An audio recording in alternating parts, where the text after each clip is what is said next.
Hello and welcome to Two Oceans Vibe Radio. I'm Susana Kennedy, and in studio today I have a double agent. We're talking about something very, very different. Usually I am all about light and inspirational topics, but I do think that this story has got a lot of meaning and a lot of insight into a very scary time in our country that hasn't really been exposed. And so I've asked Bradley Steyn to join me in studio. He is a co-author of the book Undercover with Mandela's Spies, which is an inside Mandela Spies unit with Bradley Steyn and with your partner, Mark Fine. You guys wrote the book together. Welcome, Bradley. Welcome to Two Oceans Vibe. How are you doing today? I'm very well, thanks. And thank you so much for having me on. I love the Cape and I love the Cape people. And, I always feel I can breathe when I'm back down in the Cape. It feels as though my soul has come home. I'm sure. I understand the feeling. Yeah, exactly right. So, but yeah, thanks for having me on. I've written a book with a co-author.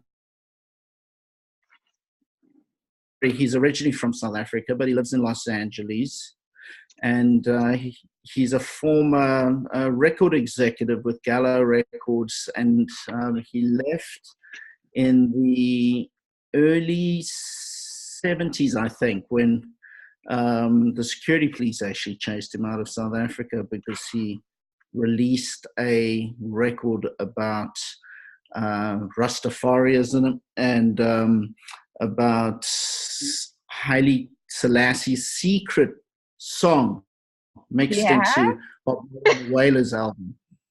Really? And was it so that's a bit of a side note for you. That's a complete side note. What song was that? Do you know? I don't know, goodness, and I should actually remember this because it's such a wonderful story.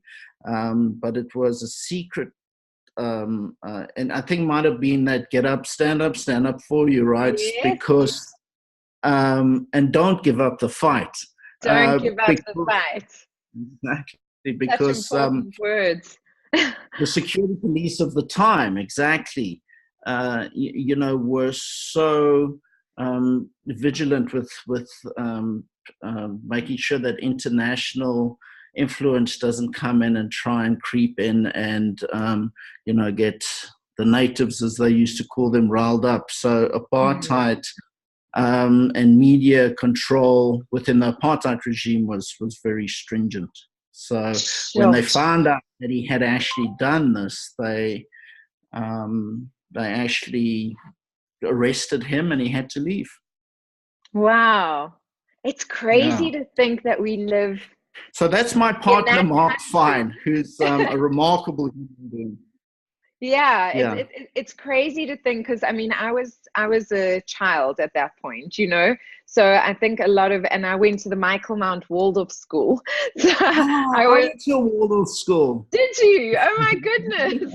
Did you go to the one in Constantia? No, I went to the Waldorf school in just outside Pretoria. It was called Max Stibber back in the day. Oh, wow. How interesting. Yeah, I'm a Waldorf kid too. You're a Waldorf kid too. Well, yay.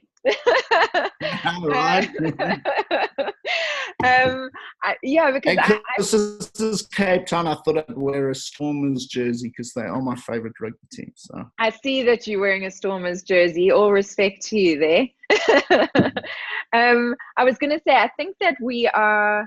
Well, I feel incredibly lucky to have gone to a Waldorf school because I grew up with mixed culture, So for me, the apartheid era, really, I was only exposed to it outside of school. So I was quite a bit older, than a lot of kids growing up with that mindset or awareness. Like I had German kids in my class, I had Black kids in my class, I had Afrikaans kids in my class. I'm a little Portuguese baby. Do you know what I mean? Yeah. So there was this lovely mixed culture that was happening for me, and I was within that bubble.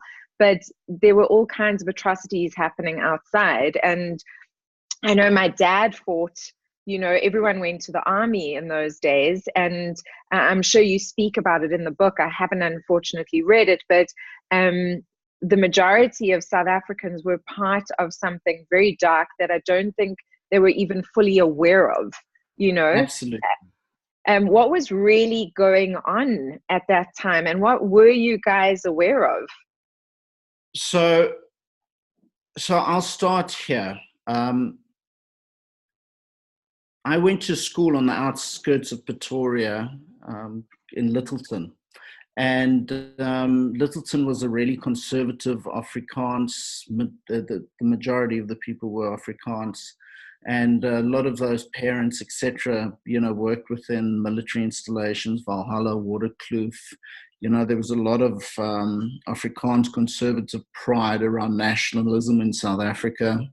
And although I went to an English school, a lot of the message and young person as a sponge taking stuff in was, you know, swart gevaar and the rooi gevaar, you know, of, you know, the communist threats coming, and all black people are bad.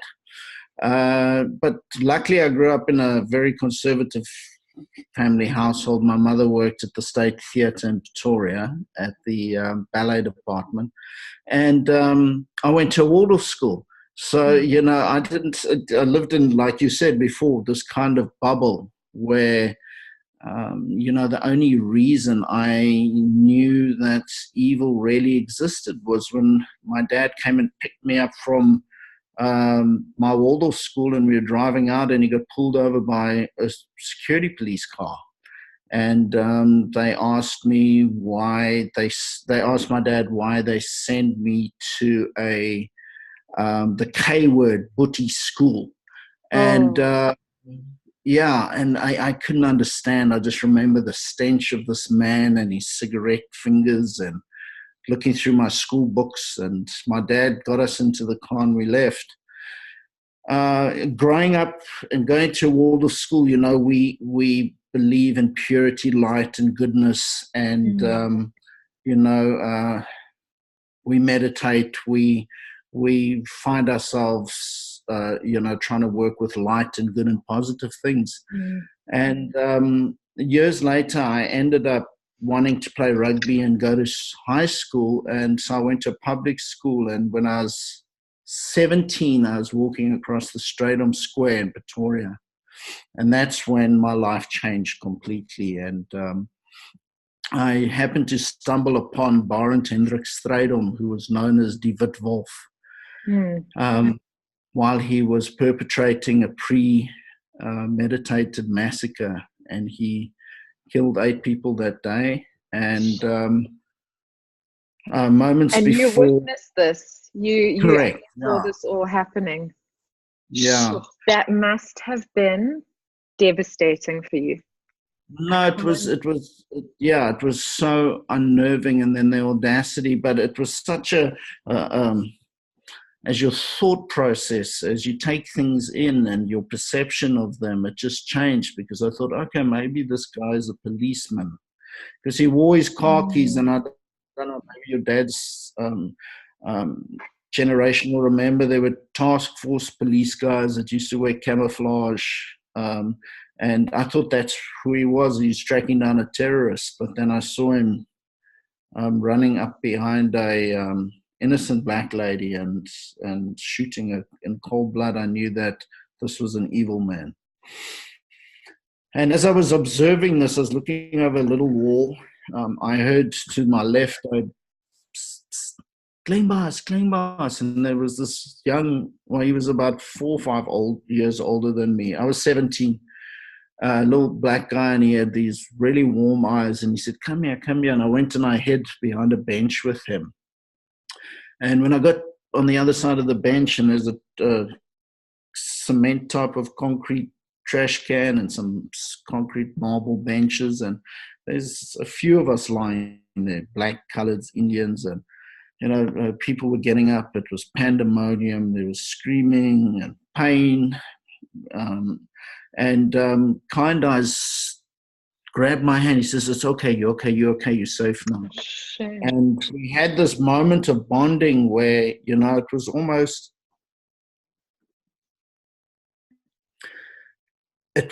like a big brother saying, "Don't worry, you're going to be okay." Mm. And I heard some screaming, and I turned and I turned back to see where Kind Eyes was, and you know, he had got up and he had run off in the direction of where Strydom was exiting the north part of the garden.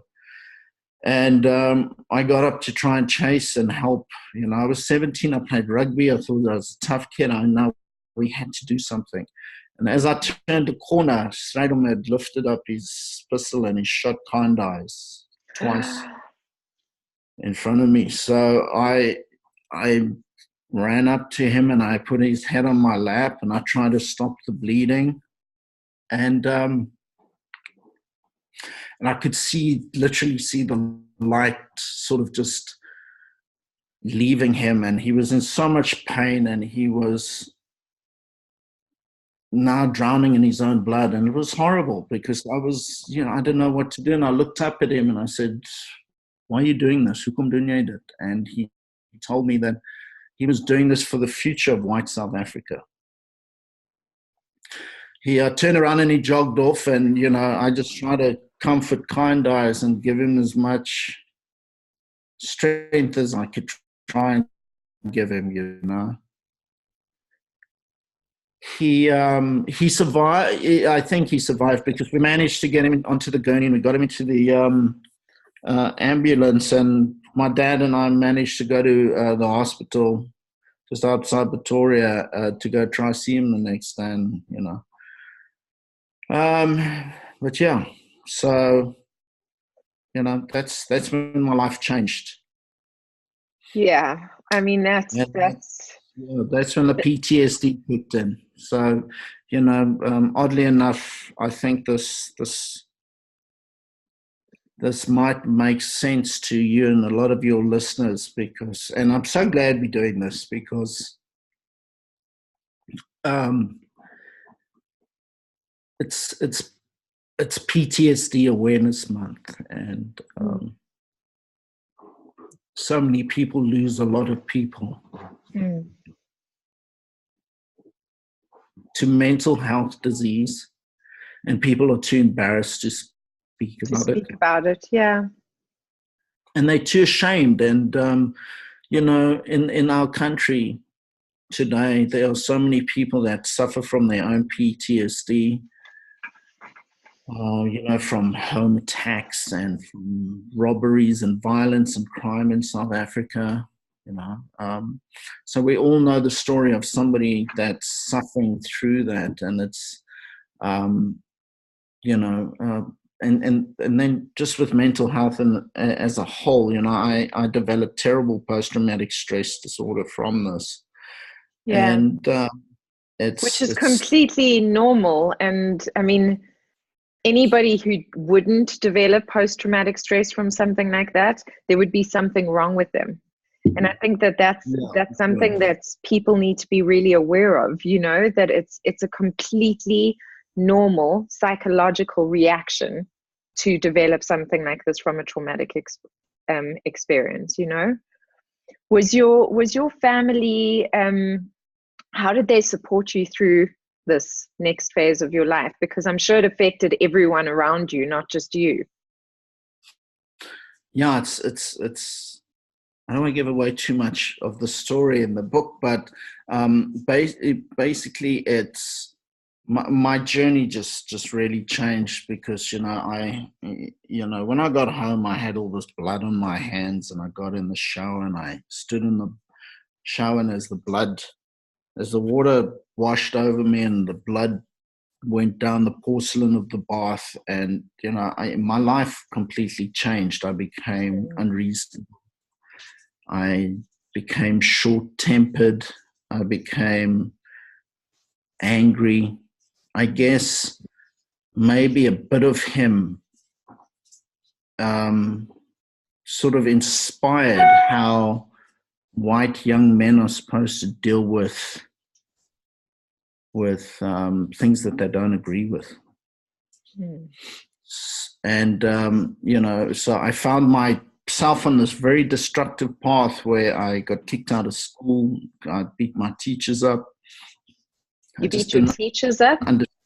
My teachers up here because I didn't understand, if my teachers, because I went back to school and PTSD, we didn't know what it was back then. And it was, you must know yourself, and you must pull yourself towards yourself. And, I think maybe a good thing to do actually right now is just explain what PTSD is to our listeners, because I think that some people are aware and some people are not aware.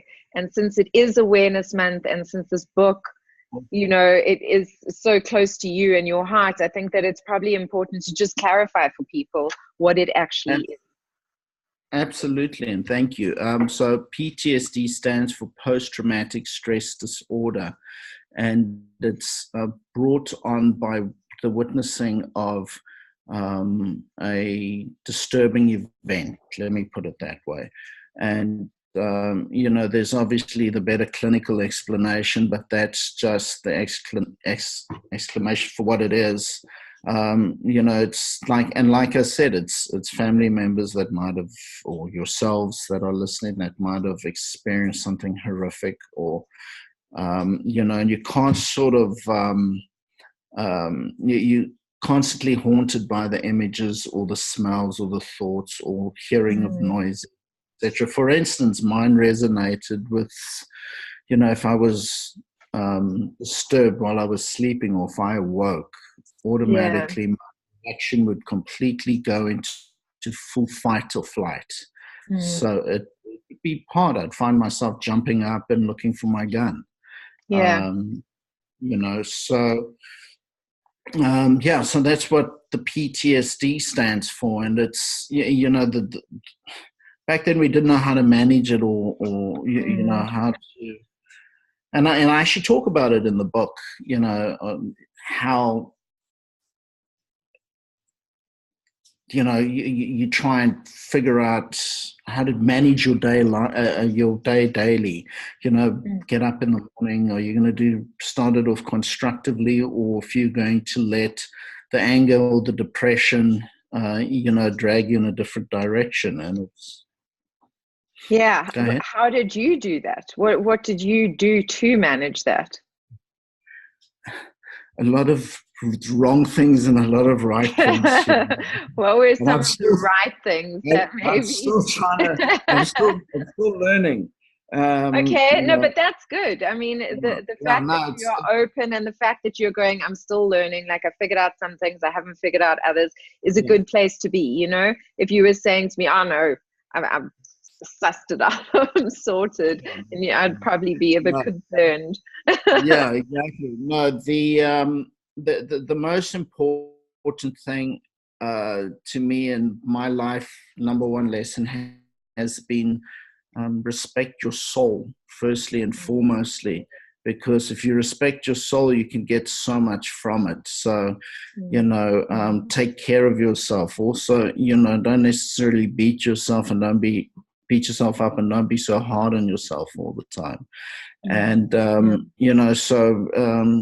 how do I take care of my soul? I just stay healthy and try and, get some cardio in, or try and go lift some weights, get multiple joints moving. And, then also, just trying to find a quiet place so that you can just breathe and meditate. The most important thing is just breathe. People think it's so silly, but it's especially if you think about your breathing and you listen to your breathing, it can change your life. So, so I've used a lot of those tools, but I've also used a lot of destructive tools, as you'll see in the book. My parents didn't know what to do with me, so the school kicked me out. Then they sent me to the Navy.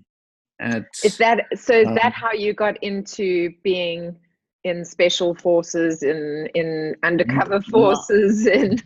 No, well, I was never in the special forces. I need to make that abundantly clear. There are a lot of talented people in that skill set than I am. But what happened was, my mom and dad just didn't know what to do with me. I was constantly getting sent home, or getting into schoolyard fights behind the bicycle shed, and off I went to SAS Saldana, and I joined the permanent force, and I was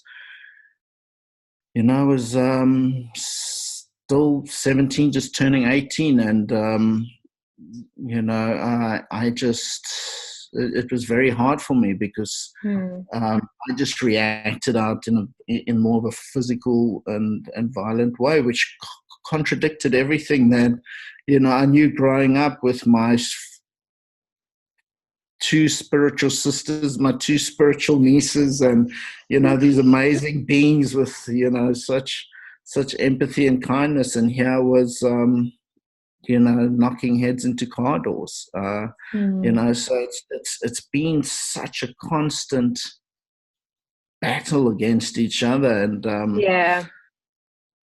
and it's almost like the yin and the yang, that perfect example of those two opposites. Well, I mean, there's a saying that I think is so true. It says you only hurt others when you are hurting.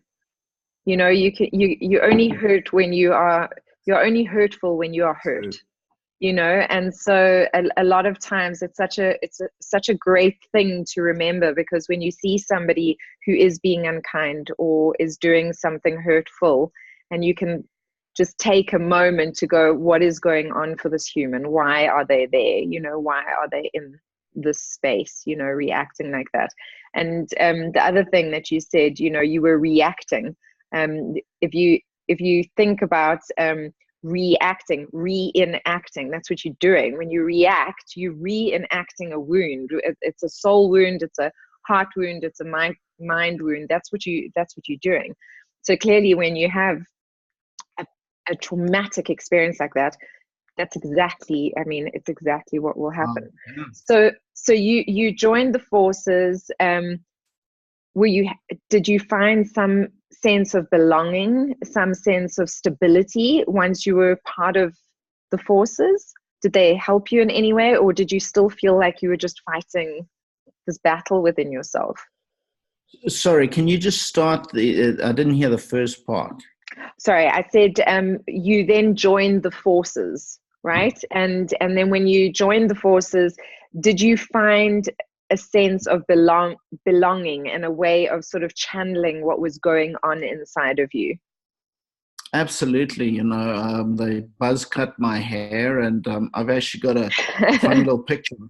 I don't know if you saw my... Is it there? Yes, that silly little photo of me from when I was 17 years old. And I although we were far away from the border, I was a GV. I was ready. I was going to be a grensvechter, and I was this tough kid, but just emotionally completely, torn apart. But at least I was within a structural environment where, there were other kids and they also had their issues. So, we would just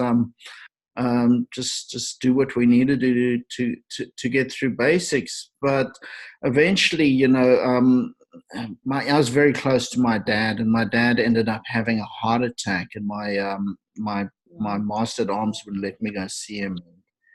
I disagreed with him very strongly, and anyway, there was a massive altercation, and I ended up going AWOL to go see my dad. I hitchhiked up to Pretoria, and came back, and I did some time in the barracks. But then, the Navy, and I guess I was too much for them to handle, and they kicked me out of the Navy honorably. Thank goodness. Honorably. And then through ballet and through the State Theatre in Pretoria, and my godfather lover or husband, that secret husband at that time, had a club in Cape Town called Blondes. It was a gay club, and guys were gay bashing, and I decided to go stand in front of the door and look after them. And I met two guys. And one's name was Cyril Beaker, and the other one's name was Niel de Beer. I don't know if you know those names. I do. Yeah. And did they become your mentors, right? These two men. Well, Well, you know, they had a security company at the time in Cape Town, and I don't know if you know the history of Cape Town clubs and street life and underground world in Cape Town has always had this history of being pretty harsh, and that's when it basically started. And you know, we had a security company, and but what I didn't know, the security company was actually a proxy.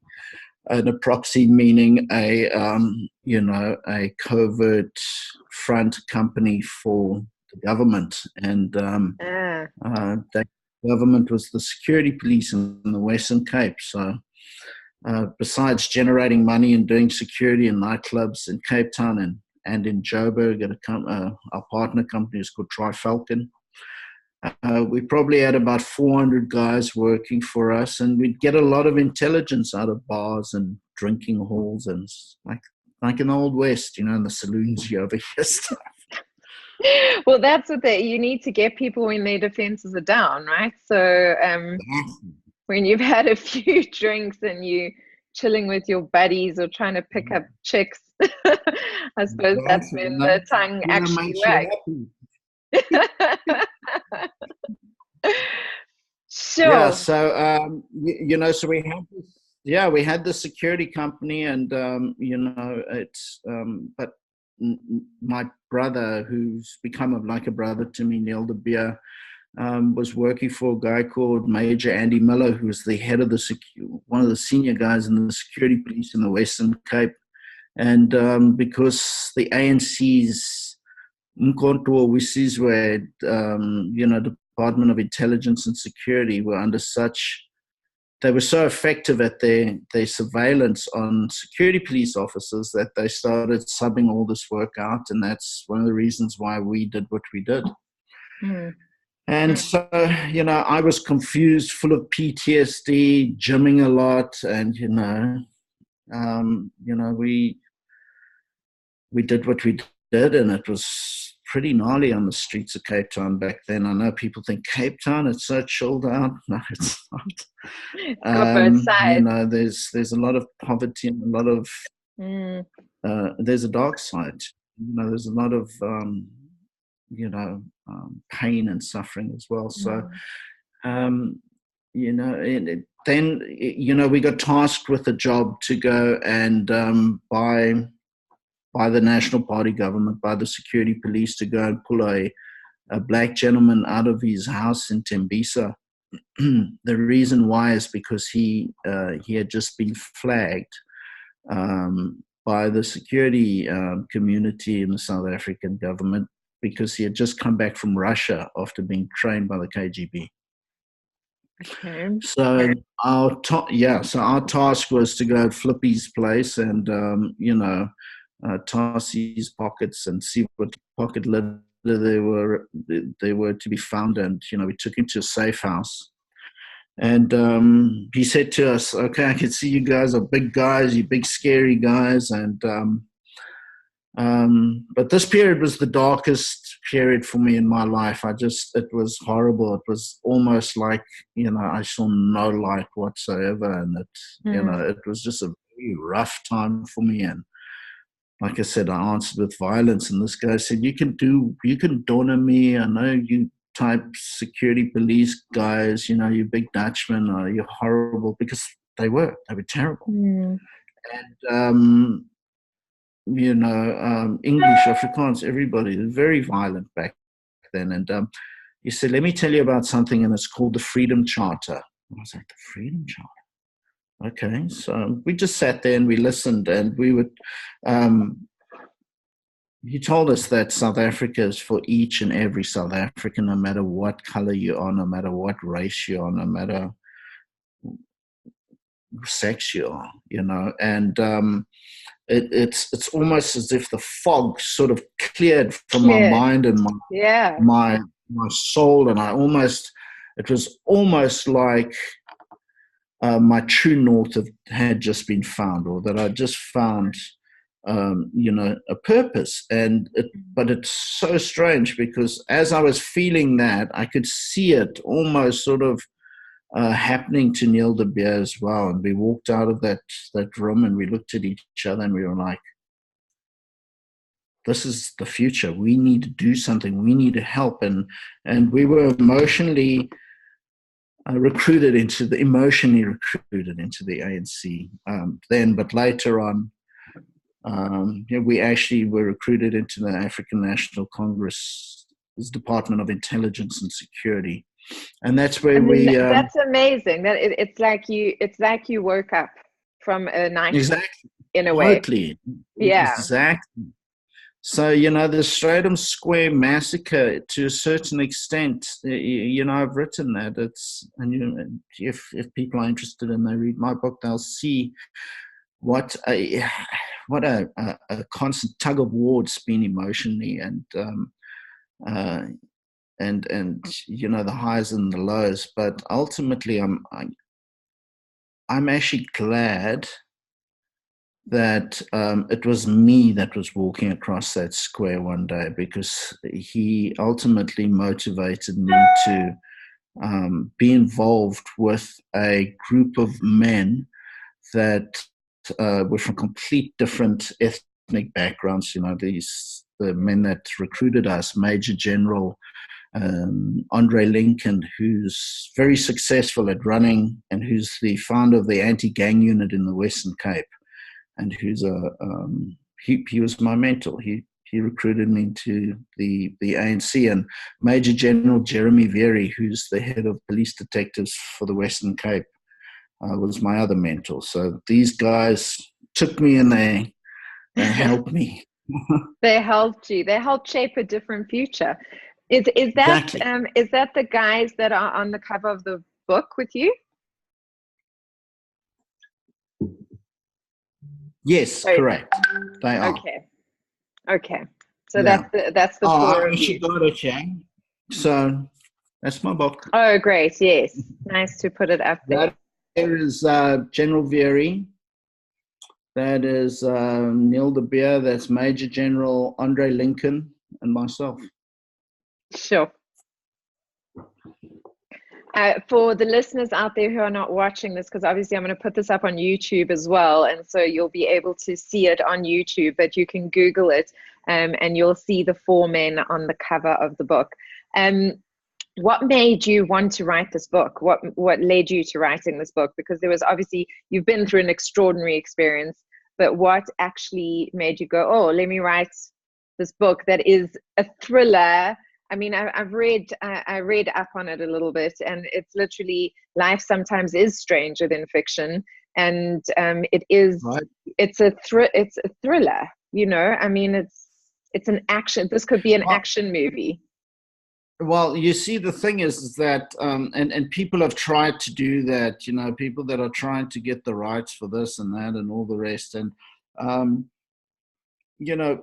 people try to say that it's two stories, but it's not two stories, and it's one story. It's about how somebody that grew up with good intent, with good parents, with ethically sound an ethically sound education background like we had at our Waldorf schools, and then to see something like this, and to try and then again find that light again, and try and find your soul again, and so it's that battle and it's that mission that has been so challenging. Is that the core sort of message within the book, that you can be in this dark space, but you can find your light again?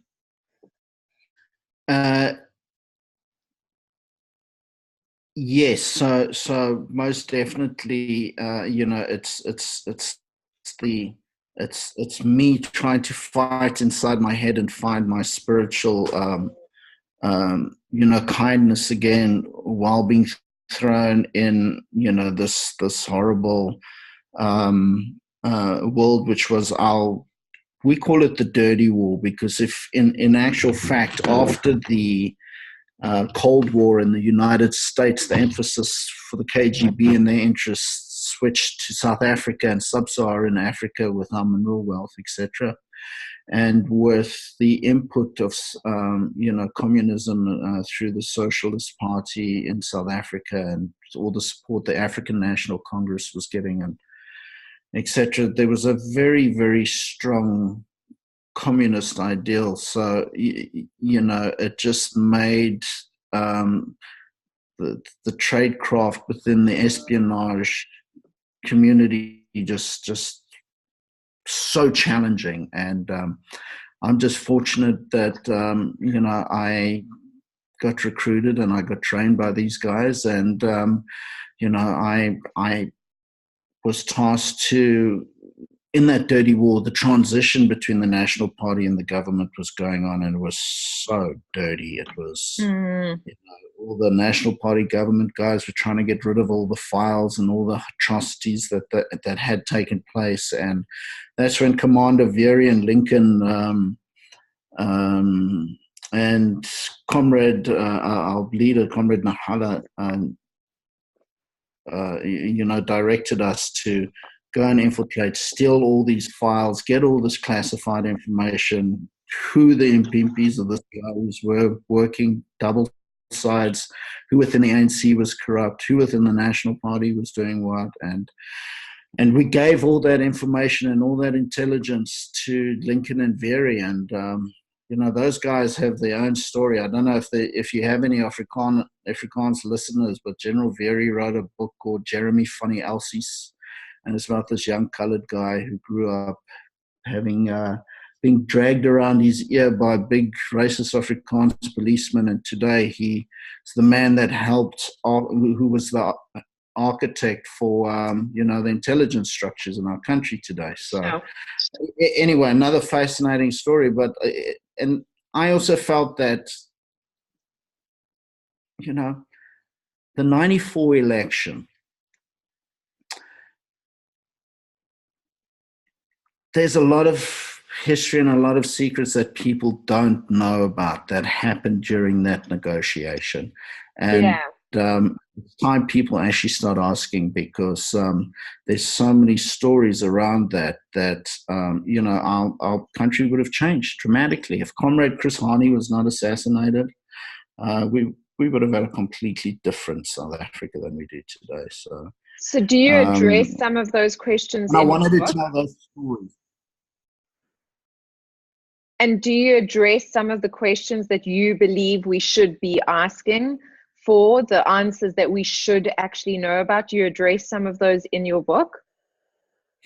So I'm a former intelligence guy, so I'm not going to give my secrets away. But ethically, it's very wrong for us to give away sources and secrets, etc. But that stuff dies with us. But put it this way: it helps put you into an educated position where you can start asking and thinking about changing things in our society moving forward, I guess. Yeah, it's such a I suppose a difficult one from that regard, because as a South African and as a conscious person, I want to respect the fact that you've made certain promises and certain commitments to keep information to yourself, but also as a South African, I want to know what that information is, if it could serve our country, if it's information that could really help us move to a better place, then is it more important to keep the secret, or is it more important to serve the country? Well, if you ask Julian Assange that question, he'll give you a completely different question than I would. But honestly, what it boils down to is democracy. And what it boils down to is what the Freedom Charter stood for. And, the Ubuntu that Madiba had envisaged for us, Walter Sisulu, Oliver Tambo, these great minds that, put so much on the line to help free people. Because back in South Africa, it was basic human rights that didn't exist for you if you were black or of color. And, I think people forget about that because I think our history hasn't been told very well as well in this country. The 94 election, a lot of it was just swept under the rug. A lot of things that happened around that time, specifically. So we've been working on a documentary about my experience in the Strydom Square massacre. And, we couldn't find any names of victims from that day up until 30 years later, which was last year, November, on the 15th of November, which is marking the 30th year anniversary, was the first time that the names had ever been read out aloud or correct. And, it was such an emotionally charged time for me, just because finally what happened? These were people with lives and families and so much pain. And, we managed to track people down, etc. So, it's all about us starting to tell these stories, because then people in our communities or people within our social circles might start telling other stories, and through telling these stories, people heal. And it's quite a magical conversation. Thing. So Yeah, there's a catharsis. There's a processing that happens when we are able to tell the truth. When we are able to speak the real truth, out loud. So I understand exactly what you're saying there. With everything that you've been through, with all of these, the truth will set you free. That's it. The truth shall set you free, for sure. But now with everything that you've been through, and I mean the great service that you've actually done for our country by assisting in getting that information and helping our country move to a better space, how are you feeling about where we are now? Do you want to have me back off my picture for this one? You know what? I'll say this, that I swear to God, this is how simple it is. And people are going to think I'm completely crazy, but it's manifestation. And it's about putting the belief out there that we can actually do this and fix this. And it's about making sure that we keep the people that are in power in check. For instance, I'll try to keep as much politics out of this because, but I will say this is that, I have, for instance, the utmost confidence in President Ramaphosa.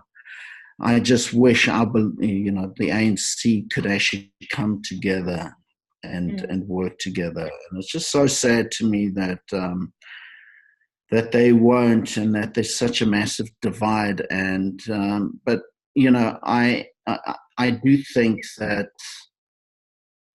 there is a chance, and but if we don't see things going in the right direction, then we definitely need to put our hand up, and that's what I'm going to ultimately do. I'd love to be able to get involved, back in the space where I can try and continue to commit my life to protecting others from violence and from evil. Well, I mean, I think everyone knows me as Little Miss Sunshine. I am one of the most positive people you'll meet, and I deeply believed in I deeply believed that the ANC should come in power when, I was very glad when they did. And I deeply believed in Mandela and what he was trying to do for our country. But I am heartbroken and dismayed at where we are at the moment, and I still fiercely believe in this country. With everything in me, that is why I am still here as a South African. That is why I still work here. and do everything that I can to shine the light on what is good. What are the things that are good that are happening in our country? I believe it is my purpose to do that. My soul's mission, if I can put it that way, you can understand that. And that is just amazing. But I do feel like we need lots of hands right now, to step in and to assist in this process of transformation, because I do believe that our leaders have. Sorry, I just lost you. I heard you say, I do believe, and then you cut out. I just was saying, I do believe that we seem to have lost our way in, our government has lost its way, and we need hands. We need hands to go in and re-guide and get us back to Mandela's vision, get us back to that vision, where people, and I think that part of it is coming from the world of school, I'm sure, because we grew up inclusive. We wanted everyone to be included, everyone to be treated equally, no matter your sex, no matter your religion, no matter the color of your skin, no matter your economic status. Like, it's about every human being having basic human rights and more, and I hope we can get back there. Well, to that I really think what you're doing is incredible, because like I say, manifest the positive and manifest, and try get as much positivity and light out there. And a lot of the people in the security cluster, or people that are in my community in the background, hear me talk, and they'd be like, what is he talking about? What is he smoking? But it's really true. And if I would have never finished this book. This book took me 14 years to finish. Sure. I had to wait for somebody to die, though. So in my defense, and I'm dyslexic, and I didn't have get my standard H. Me too. So it took me a while, but you really just need to take the negativity and the naysayers, and we got to be positive, and we really have to. And I think that it's not too late. I think and I know President Ramaphosa is not a miracle maker, but he has the right intent, and there are incredibly talented people. For instance, in our national security cluster, I'll speak to that because that's what I know. Within the national security cluster, we have very talented people that know exactly what they're doing and are the right people for the job. What we need to do is we just need to get around and cut out the bad elements and get rid of all the bad apples in our cart. And we can do that. We just read, through journalism, through what you're doing, through what Marion Tam does, through that there's incredible journalists in this country, and we need to back them, and we need to start talking. So we've been speaking for 50 minutes, almost an hour, and there's so much more that we could speak about, but I think we need to round up. But I would really like to end with, what is your greatest vision for this country with all of the work that you've done? What is your greatest hope and your greatest vision for where to from here?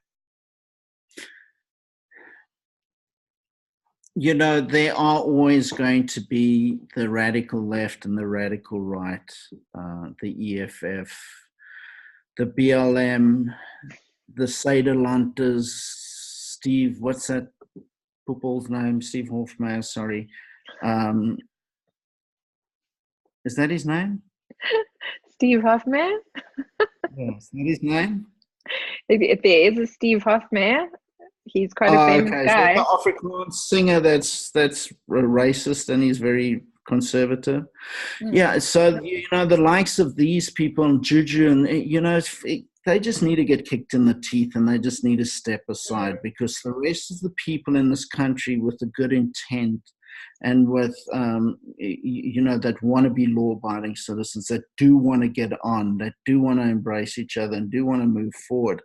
There's that power, and we saw that power after the '94 election, and at the World Cup, when we won the World Cup rugby. This country is incredibly powerful. We just need to change the negativity that's out there, and we really need to,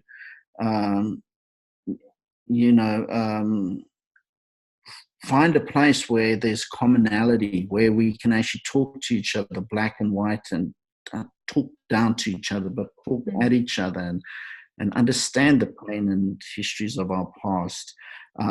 We don't all need to necessarily get along, but, at least have some common decency towards, a fellow human being. Yeah. And, but, there's different ways that, the South African government can achieve what they need to achieve. There's business models that are working out of California, for instance, in the CBD market, where there's a big money and taxation revenue generating models that could help not only heal people, but also could, create help budgets, to secure borders so that we can deal with the border problem in our country, so that we can address crime in the country.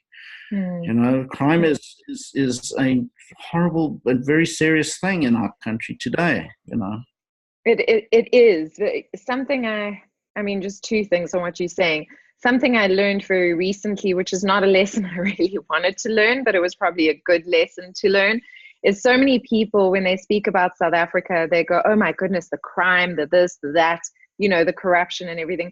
I just spent 3 weeks in Bali, and I got attacked and mugged while I was over there.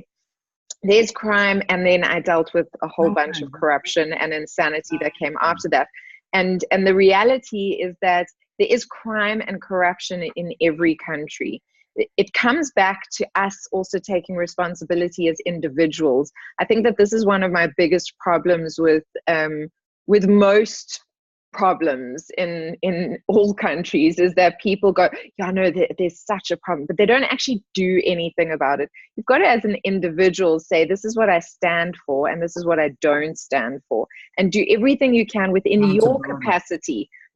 It doesn't have to be a great thing. You don't have to become Mandela, but be your own little Mandela in your own capacity, and make the choices, the decisions that when you look in the mirror, with your heart and with your soul, that you are assisting in some way, that you are making a difference in some way, even if it's just one small thing, even if it's just being kind to a beggar on the street and actually looking them in the eye and treating them as a human being, Yeah. So I think that is, I agree with you. That's contagious, and that will continue. You never know what that poor soul might be going through, and that's exactly what, like with mental health, it's people live on a knife's edge, and that little smile that you just gave that person could have just got that person off the knife's edge, and it doesn't take much. No, it really does. That's actually happened to me. I unconsciously ended up having a conversation with someone, and I found out later, they told me later, I didn't know at the time, that they were suicidal at that time. And that conversation shifted things. Yes. And sometimes it is just that, just showing a little bit of, and I didn't know him well or anything, but I just was an ear that listened and showed some compassion and some care. And sometimes that is all that's needed to change someone's life. So, yeah. But well done. I can't wait to read the book. I'm not much of a thriller person, but I will hold on to my seat and I will read all of these very interesting stories. For all of you listening out there, Undercover with Mandela's Spies is out in bookstores now. You are doing another reading, aren't you? You had one last night?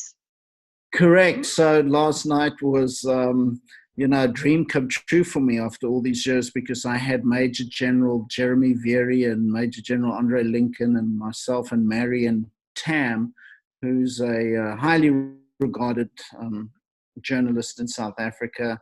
And we did a book launch at the V&A waterfront. And when I walked past there at 6:15, I was like, oh my God, nobody's there. I need to go outside and get some fresh air. Yeah, by the time we ended, there wasn't a seat or corner to be stood at in exclusive books in the waterfront. So I was really thrilled, and it's just such an honor for me to be able to sit next to heroes of the struggle and of the liberation, and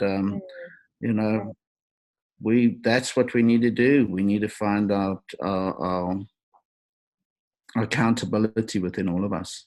Yeah. And you're going to do one in Joburg as well, a book launch? Oh, yes.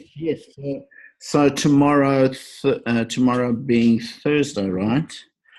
So I just got off a plane from Los Angeles a little time back. So yeah, so on Thursday at 6:00 at Hyde Park at the Exclusive Books, we are having a book reading and discussion, question and answer time with myself and Janet Smith, who's a highly regarded journalist who also wrote a fascinating article called "What Happened to the Big Bad Wolf," meaning Barend Strydom.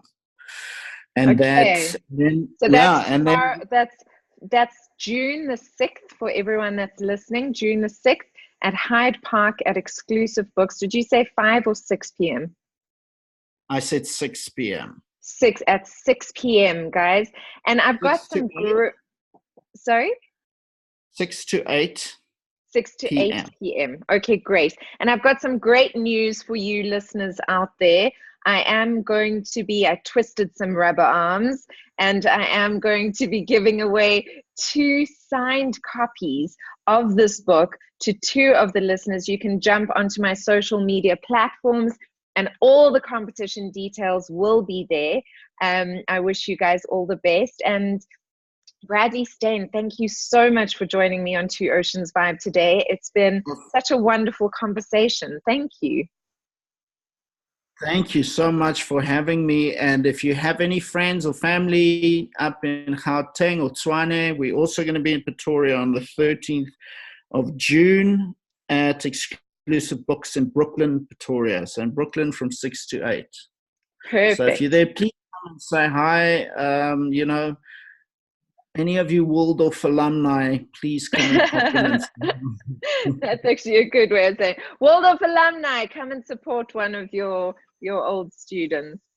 Bradley, thank you so much. Thank you so much, and you guys be safe and be blessed, and hug your loved ones and hold your loved ones tight. Thanks. And all the best for you. I wish you abundant success with this. I really do.